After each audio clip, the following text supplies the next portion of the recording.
Donc, la première étape à faire, que ce soit chez Desjardins ou dans une banque, c'est de porter plainte à l'entreprise privée qui est Desjardins ou la banque avec laquelle vous faites affaire.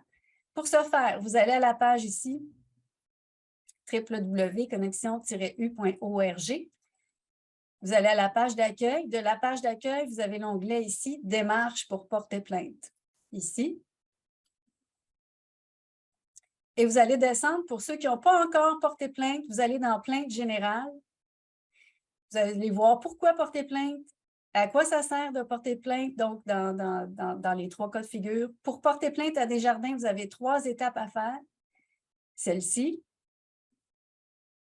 Pour porter plainte à une banque, vous avez seulement une étape à faire parce que chez Desjardins, vous portez plainte à Desjardins, à la Commission d'accès à l'information du Québec et au Commissariat du Canada, parce que c'est à charte fédérale, provinciale. Et chez une banque, vous portez plainte au commissaire de la protection de la vie privée du Canada seulement. Donc, les clients chez Desjardins ont fait 3 envois pour assurer de cibler les bonnes instances. Et chez les banques, c'est 1 envoi. Ensuite, ici, un tutoriel. Puis ici, vous avez les endroits où porter plainte. Donc, chez Desjardins, vous avez une lettre à Desjardins ici. Vous avez un envoi ici à la Commission d'accès à l'information par les formulaires et la même chose ici. Alors, pour ceux qui n'ont pas porté plainte encore à leur banque, ça va être ici, un envoi plainte à une banque. Vous suivez les procédures ici. Ici, vous avez accès à des formulaires. Ici, vous avez accès à des textes que nous vous avons suggérés. Je ne sais pas si on a encore ça en exemple ici. Ici, vous avez des textes. Donc, vous pouvez vous référer à ces informations-là pour remplir le formulaire selon ce que vous avez vécu. Nous, on ne connaît pas tous les cas de figure que vous avez vécu, mais il y a assez de textes et d'informations pour vous inspirer une lettre que vous pourrez personnaliser.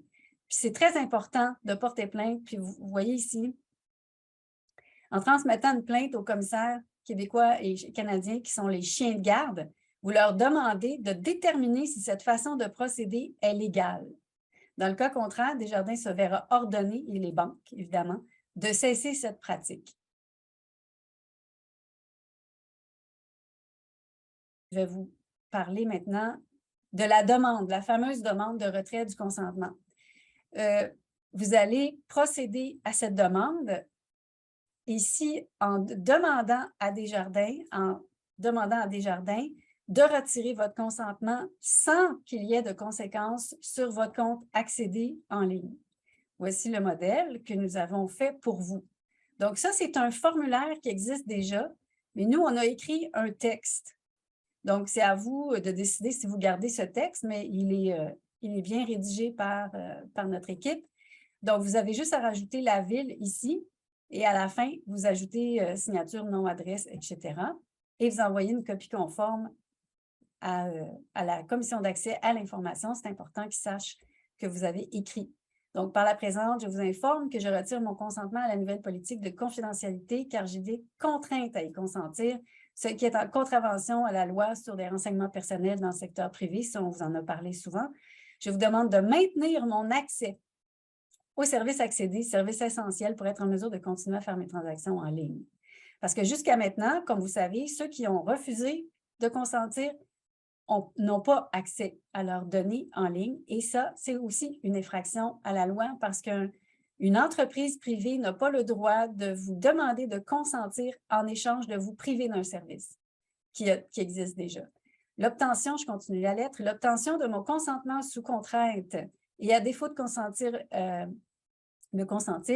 la privation de services essentiels pour continuer à faire mes transactions financières est en contravention et on le nomme ici de l'article 9 et 14. Donc, vous verrez les 2 articles et voilà, un consentement qui n'est pas donné conformément au premier alinéa est sans effet. Donc, ça parle ici de la validité d'un consentement.